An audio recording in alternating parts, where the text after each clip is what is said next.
నమస్కారం city news కి స్వాగతం. రాజధాని అమరావతి గ్రాఫిక్స్ అనే వారిని ప్రజలు క్షమించరని మంత్రి నారాయణ అన్నారు. నేలపాడులో నిర్మాణంలో ఉన్న గెస్టెడ్ అధికారుల క్వార్టర్స్ ను ఆయన పరిశీలించారు. నిర్మాణ పనుల తీరును అధికారులను అడిగి తెలుసుకున్నారు. 720 ఫ్లాట్లు గ్రూప్ 1 అధికారుల కోసం రెడీ అవుతున్నాయని మంత్రి తెలిపారు. అమరావతి చాలా సేఫ్ సిటీ అని చెప్పిన నారాయణ 3 ఏళ్లలో రాజధాని అమరావతి నిర్మాణం పూర్తి చేసి తీరుతామని స్పష్టం చేశారు. భవనాలు పూర్తి స్థాయిలో అందుబాటులోకి వచ్చిన తర్వాతే అధికారులకు హ్యాండ్ ఓవర్ చేయడం జరుగుతుందని చెప్పారు. 720 మొత్తం 6 టవర్లు మనకు అక్కడ ఎదురుగా 6 టవర్లు 720 హౌసెస్ 20 అపార్ట్మెంట్స్. ఇది ఒక్కొక్కటి 900 చదరపు అడుగులు. ఇది గ్రూప్ 2 ఎంప్లాయీస్కి. అదేవిధంగా టైప్ 1 టైప్ 2 తీసుకుంటే టైప్ 1 1800 చదరపు అడుగులు, టైప్ 2 వచ్చి 1500 చదరపు అడుగులు, టైప్ 1 384 అపార్ట్మెంట్స్, టైప్ 2 వచ్చి 336. మొత్తం తీసుకుంటే ఇది 27 లక్షల చదరపు అడుగుల కన్స్ట్రక్షను. ఇది ఎంతో వేగవంతంగా మొదలుపెట్టారు.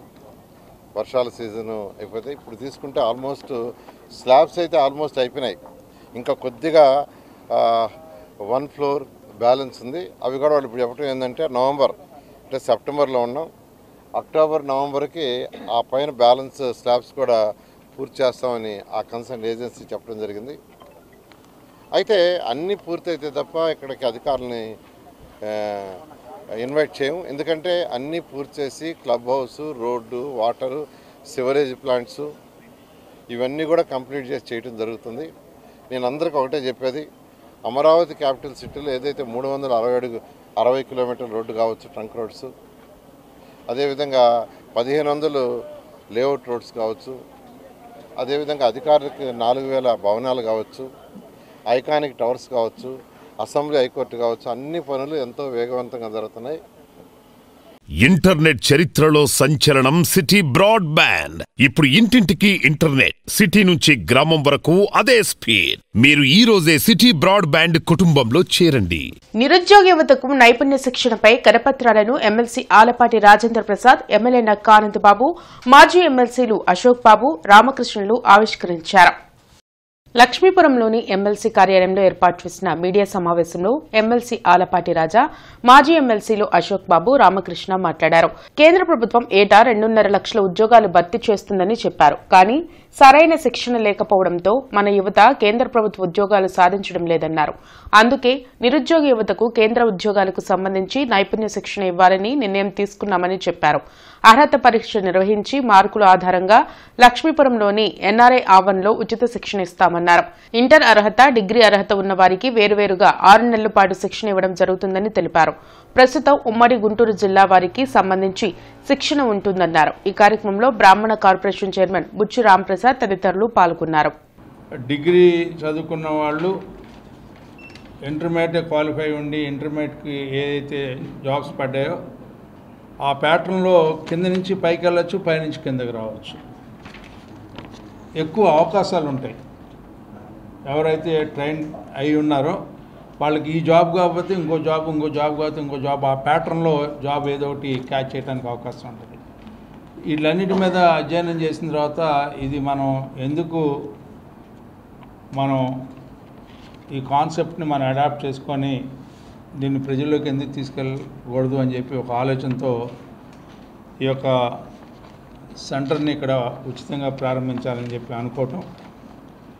ఆ నేపథ్యంలో మిగతా అంశాలన్నిటికీ గ్రూప్ 1, గ్రూప్ 2 ఎట్లా ఉంటాయి, ఏ రకంగా 10th ఇంటర్మీడియట్ ఏ రకంగా ఉంటుంది, అదేవిధంగా అబోవ్ డిగ్రీ వాళ్ళకి ఎట్లా ఉంటుంది అనేది ఈ 6 సంవత్సరాలు ఏ రకమైనటువంటి శిక్షణా తరగతులు జరగకుండా ఇది ఎవరికి కూడా అందుబాటులో లేకపోవడం వల్ల ఈ రోజున మనం ఎందుకు చేయకూడదు ఈ ప్రయత్నం అని చెప్పి ఇది ఒక నిష్ణాతులైనటువంటి ట్రైనింగ్ ఇవ్వగలిగినటువంటి వ్యక్తుల్ని తీసుకొచ్చి వీళ్ళకి ట్రైనింగ్ చేసి స్కిల్స్ని, సాఫ్ట్ స్కిల్స్ని, అదేవిధంగా స్పోకెన్ ఇంగ్లీష్ని, వీటన్నిటిని కూడా ఏదైతే ఈ ఉద్యోగానికి అవసరమైనటువంటి అర్హత కలిగినటువంటి అంశాలన్నింటినీ కూడా వాళ్ళ మైండ్లో పెట్టాలనేదే ఈ యొక్క ట్రైనింగ్ ఇన్స్టిట్యూట్ ప్రధాన ఉద్దేశం అని చెప్పి మనం చేసుకుంటాం. JKC college old students youth ఆధ్వర్యంలో గణపతి మహోత్సవాలు వైభవంగా జరుగుతున్నాయి. గత 20 సంవత్సరాలుగా JKC college old students youth ఆధ్వర్యంలో గణపతి నవరాత్రి ఉత్సవాలు నిర్వహిస్తున్నామని ప్రెసిడెంట్ మన్నం శివనాగమల్లేశ్వరరావు తెలిపారు. ఈ నెల 4న గణనాథునికి పంచామృతాలతో అభిషేకాలు జరుగుతాయని చెప్పారు. అనంతరం భక్తులకు అన్న సంతర్పణ, సాయంత్రం లడ్డూ వేలంపాట నిర్వహిస్తామని అన్నారు. తదుపరి గణపతి నిమజ్జన కార్యక్రమం జరుగుతుందని ప్రతి ఒక్కరూ పాల్గొని జయప్రదం చేయాలని కోరారు. విశ్వ హింద్ పరిషత్ నేషనల్ జనరల్ సెక్రటరీ మిలంద్ పిరాండే ప్రత్యేక పూజలు చేశారు. ఈ కార్యక్రమంలో కసుకుత్తి హనుమంతరావు, కొల్లి అనిల్, కమిటీ సభ్యులు పాల్గొన్నారు. And that is why this was a festival of addressing the people, of teaching the people about the freedom movement that time.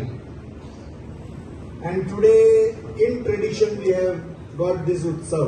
చాలా అత్యద్భుతంగా జరుగుతుంది. దీనిలో భాగంగా రేపు చివరి రోజైన స్వామివారికి చివరి రోజైన 9వ రోజు రేపు JKC college old students youth ఆధ్వర్యంలో ఘనంగా రేపు మధ్యాహ్నం అన్నదానం, సాయంత్రం లడ్డు వేలంపాట, తర్వాత అంగరంగ వైభవంగా వినాయకుడి నిమజ్జనం జరుగుతుంది. దీనికి అందరూ కూడా ఇక్కడ స్థానిక భక్తులే కాకుండా గుంటూరు నగరంలో కాగానే జిల్లా వ్యాప్తంగా అందరూ కూడా పాల్గొని ఈ కార్యక్రమాన్ని జయప్రదం చేయవలసిందిగా రాష్ట్ర వికలాంగుల సంక్షేమ సంఘం చైర్మన్ నారాయణస్వామి జిల్లా విభిన్న ప్రతిభావంతుల వసతి గృహాన్ని సందర్శించారు. గార్డెన్స్ లోని విభిన్న ప్రతిభావంతుల వసతి గృహాన్ని చైర్మన్ నారాయణస్వామి సందర్శించి లూయి ప్రెయిలీ విగ్రహానికి పూలమాలలు వేసి నివాళులర్పించారు. ఈ సందర్భంగా ఆయన మాట్లాడుతూ రాష్ట్ర వికలాంగుల సంక్షేమ సంఘం చైర్మన్ గా పదవీ బాధ్యతలు చేపట్టేందుకు వెళుతూ ఇక్కడికి వచ్చారని తెలిపారు. రాష్ట్ర వ్యాప్తంగా ఉన్న విభిన్న ప్రతిభావంతుల సమస్యలు తీర్చేందుకు కృషి చేస్తారని వెల్లడించారు. ఈ సందర్భంగా పలువురు విభిన్న ప్రతిభావంతులు ఆయన్ను కలిసి తాము ఎదుర్కొంటున్న సమస్యలను వివరించారు. దానిపై చైర్మన్ నారాయణస్వామి సానుకూలంగా స్పందించారు. ఈ కార్యక్రమంలో తెలుగుదేశం పార్టీ రాష్ట్ర కార్యనిర్వాహక కార్యదర్శి కసుకుత్తి హనుమంతరావు, కొల్లి అనిల్, ఏడి దుర్గాబాయ్ తదితరులు పాల్గొన్నారు. జిల్లా వ్యాప్తంగా ఉన్న విభిన్న ప్రతిభావంతుల సమస్యల పరిష్కారం కోసం నూతనంగా ఎన్నికైనటువంటి నేను ఖచ్చితంగా విభిన్న ప్రతిభావంతుల సమస్యలు పరిష్కరిస్తానని తెలియజేస్తున్నాను. రాష్ట్రంలో గత 10-15 రోజుల నుంచి పింఛన్లను తొలగిస్తున్నారనేది వైసీపీ పార్టీకి చెందినటువంటి నేతలు అసత్య ప్రచారాలు చేస్తున్నారు. రాష్ట్ర వ్యాప్తంగా ఉన్నటువంటి విభిన్న ప్రతిభావంతులందరూ కానీ ఇవి గమనిస్తూనే ఉన్నారు. గతంలో అమరావతి మునిగిందని ఎన్నో అసత్య ప్రచారాలు చేస్తూ తుదికి విభిన్న ప్రతిభావంతుల మీద అసత్య ప్రచారాలు చేయడం వైసీపీ పార్టీ వాళ్ళకి చెందినటువంటి వారిపైన కఠిన చర్యలు తీసుకోవాలని కోరుచున్నాం. రాష్ట్రంలో నారా చంద్రబాబు నాయుడు గారు ఉమ్మడి కుటుంబం కూటమి ప్రభుత్వం అధికారంలోకి వచ్చిన తర్వాత పెన్షన్ ఏదైతే దివ్యాంగులు ఉన్నారో అందరికీ అర్హులు ఉన్న ప్రతి ఒక్కరికి కూడా పెన్షన్ సౌకర్యం జరిగిందని, ఈరోజు దివ్యాంగులందరికీ కూడా మేమందరం నారా చంద్రబాబు నాయుడు గారు కూటమి ప్రభుత్వంలో మాకు ప్రతి నెల 1వ తారీఖు పెన్షన్ తక్షణంగా వస్తుంది, మాకు ఎలాంటి తొలగింపు లేదు అని చెప్పి చెప్పడం చాలా సుపరిణామం. అట్లానే అర్హులైన ప్రతి పేద దివ్యాంగులకు కూడా ప్రతి ఒక్కరికి కూడా ఈ కూటమి ప్రభుత్వంలో పెన్షన్ సౌకర్యం వస్తుంది. ఎవరు ఆధారపడాల్సిన పని లేదు. శ్రీ గణేష్ ఉత్సవ కమిటీ ఆధ్వర్యంలో విద్యానగర్ 1వ లైన్లో 16 సంవత్సరాలుగా గణేష్ మహోత్సవాలు జరుగుతున్నాయి. గత నెల 27వ తేదీ నుండి ప్రతిరోజు గణనాథునకు విశేష పూజలు నిర్వహిస్తున్నారు. శనివారం భక్తులకు అన్నప్రసాద వితరణ, సాయంత్రం లడ్డూ వేలంపాట నిర్వహించి అనంతరం గణపతి నిమజ్జన కార్యక్రమం జరగనుంది. శుభమస్తు షాపింగ్ మాల్, సిటీ కేబుల్ సంయుక్త ఆధ్వర్యంలో ఫోన్ కట్టు చీరపట్టు కార్యక్రమం ఏడాది నుంచి విజయవంతంగా కొనసాగుతోంది. ప్రతి ఆదివారం సిటీ కేబుల్ నిర్వహించే ఫోన్ కొట్టు చీరపట్టు కార్యక్రమంకు ప్రేక్షకుల నుంచి విశేష ఆదరణ పెరుగుతుంది.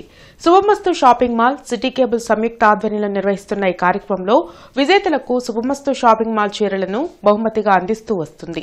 ఆగస్టు 10 వరకు ఉన్న విజేతలకు శారీస్ ను విశ్వ హిందూ పరిషత్ జిల్లా మహిళా అధ్యక్షురాలు ప్రతిపాటి కాత్యాయని బహుమతిగా అందించారు. మహిళల కోసం స్పెషల్ గా ఇలాంటి కార్యక్రమాన్ని నిర్వహించడం అభినందనీయమని ఆమె తెలిపారు. లేటెస్ట్ డిజైన్స్ తో కుటుంబంలోని ప్రతి ఒక్కరికి శుభమస్తు షాపింగ్ మాల్లో వస్త్రాలు లభిస్తాయని, కస్టమర్లు సద్వినియోగం చేసుకోవాలని కోరారు. మంచి చీరలను ఫోన్ కొట్టు చీరపట్టు కార్యక్రమం ద్వారా తమకు రావడం ఆనందంగా ఉందని విజేతలు చెప్పారు.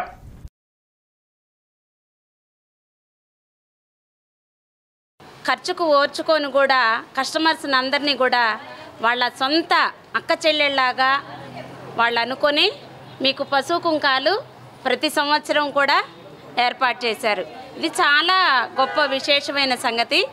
చాలా చెప్పుకోదగ్గ విశేషం ఉంది. అయితే ఇంత షాపు చాలా ఇన్ని ఫ్లోర్స్ ఉన్నాయి, అన్ని వెరైటీస్ ఇక్కడ లభిస్తున్నాయి. మనకి సెంటర్కి దగ్గరగానే ఉంది కాబట్టి ఈ అవకాశాన్ని అందరం అందిపుచ్చుకొని శుభమస్తు షాపింగ్ మాల్ అందరం పర్చేజ్ చేయాలని, కస్టమర్స్ ఇంకా అంతకంతకి చాలా బాగా పెరగాలి. ఈ శుభమస్తు షాపింగ్ మాల్ వాళ్ళు పెట్టిన ఫోన్ కొట్టు చీరపట్టు ప్రోగ్రాం వల్ల మేమందరం కూడా చాలామంది పరిచయం అయ్యాం. చక్కగా చీరలు కూడా మంచి మంచి చీరలు ఇస్తున్నారు. అందరూ కూడా పాల్గొని అందరూ కూడా మంచి మంచి బహుమతులు గెలుచుకొని, ఇంకా ఇక్కడ శారీస్ అవి కూడా అసలు వీళ్ళు రీజనబుల్గా ఉన్నాయి. వాళ్ళు పెట్టేది కూడా ఏంటో తెలుసా, తగ్గేదే లే అంటున్నారు. మేము అన్నీ తగ్గించి అమ్ముతాం. ఇవే శారీస్ మీరు వేరే షాపింగ్ మాల్కి వెళ్ళి కొనండి, చాలా రేట్లు ఉంటాయి. చాలా రీజనబుల్గా అందరూ ఎఫర్ట్ పెట్టే రకంగా ఉన్నాయి ఈ శారీస్. అందరూ కూడా ఈ ప్రోగ్రాంలో పాల్గొని, క్వాలిటీ మంచిగా ఉంది, ఈ ప్రోగ్రాంలో పాల్గొని అందరూ కూడా గెలుచుకొని ఇక్కడ షాపింగ్ చేయాలని చెప్పి అందరినీ కోరుకుంటున్నాను. విశాఖ ఉక్కు పరిశ్రమను ప్రైవేటీకరణ చేయకుండా అడ్డుకుంటామని చెప్పిన కూటమి పార్టీలు ఎందుకు ఇప్పుడు మాట్లాడడం లేదని సిపిఐ రాష్ట్ర నాయకులు జంగాల అజయ్ కుమార్ నిలదీశారు. కొత్తపేటలోని పార్టీ కార్యాలయంలో ఆయన మాట్లాడారు. ఈ నెల 8వ తేదీన రైతులు ఎదుర్కొంటున్న సమస్యలపై రాష్ట్ర వ్యాప్తంగా అన్ని మండల, జిల్లా కేంద్రాల్లో ధర్నాలు నిర్వహించనున్నట్లు తెలిపారు. మోడీ పాలనతో దేశ భవిష్యత్ ప్రశ్నార్థకంగా మారిందని జంగాల విమర్శించారు. కార్యక్రమంలో సిపిఐ నేతలు మాల్యాద్రి, అరుణ్ కుమార్, వలి, చైతన్య పాల్గొన్నారు. ఇవాళ మన దేశంలో నరేంద్ర మోడీ తాను అధికారం చేపట్టిన తర్వాత పేదవాడు మరింత పేదవాడుగా, నరేంద్ర మోడీ బంధువులు, అనుయాయులు, గుజరాత్ పెట్టుబడిదారులు భారతదేశ ఆర్థిక వ్యవస్థని పట్టి పీడిస్తూ ఈ దేశంలో ఉన్నటువంటి సామాన్యుల రక్త మాంసాలను కూడా గుజరాత్ పెట్టుబడిదారులు భోంచేస్తూ ఉన్నారు. రాష్ట్ర వ్యాపితంగా అన్ని మండల కార్యాలయాల వద్ద సిపిఐ ఆధ్వర్యంలో, అలాగే రైతు సంఘం ఆధ్వర్యంలో, ఈ రెండింటి ఆధ్వర్యంలో ధర్నా కార్యక్రమాలకి రాష్ట్ర సమితి పార్టీ రాష్ట్ర కార్యవర్గం పిలుపునివ్వడం జరిగింది. అందులో భాగంగా ఈ నెల 8వ తేదీన అన్ని మండల కార్యాలయాల దగ్గర ధర్నా నిర్వహించబోతా ఉన్నాం. ఎగుమతి దిగుమతి ముఠా కూలీలకు రేట్లు పెంచాలని డిమాండ్ చేస్తూ గుంటూరు మిర్చి యార్డ్లో ముఠా కూలీలు సమ్మె చేపట్టారు. కాపలా కూలీలకు బస్తాకు 60 పైసలు, రాత్రి దింపుడు కూలీలకు 60 పైసలు, కొట్టు ముఠా కూలీలకు బస్తా కాటాకు రూపాయి చొప్పున రేట్లు ఇవ్వాలని డిమాండ్ చేశారు. తమకు న్యాయమైన రేట్లు ఇచ్చేంత వరకు పోరాటం ఆగదని తేల్చి చెప్పారు. ఈ ఆందోళనలో మిర్చి యార్డ్ ముఠా కూలీల నాయకులు, సిపిఎం, సిపిఐ నాయకులు పాల్గొన్నారు. ఇంటర్నెట్ చరిత్రలో సంచలనం సిటీ బ్రాడ్బ్యాండ్. ఇప్పుడు ఇంటింటికి ఇంటర్నెట్, సిటీ నుంచి గ్రామం వరకు అదే స్పీడ్. మీరు ఈ రోజే సిటీ బ్రాడ్బ్యాండ్ కుటుంబంలో చేరండి. పుట్టపర్తి సాయిబాబా శత జయంతిని ప్రభుత్వ పండగగా జరపాలని ప్రభుత్వ నిర్ణయం పట్ల హేతువాద సంఘాలు మండిపడ్డాయి. బ్రాడీపేటలో నిర్వహించిన కార్యక్రమంలో ప్రభుత్వం విడుదల చేసిన జీవో 862ను చించేస్తూ నిరసన తెలిపారు. కార్యక్రమంలో నార్నే వెంకట సుబ్బయ్య, వెంకటేశ్వర్లు తదితరులు పాల్గొన్నారు. ఇవి ఇప్పటివరకున్న వార్తా వివరాలు. మరికొన్ని వార్తా విశేషాలతో మళ్లీ కలుద్దాం. అంతవరకు సెలవు. నమస్కారం.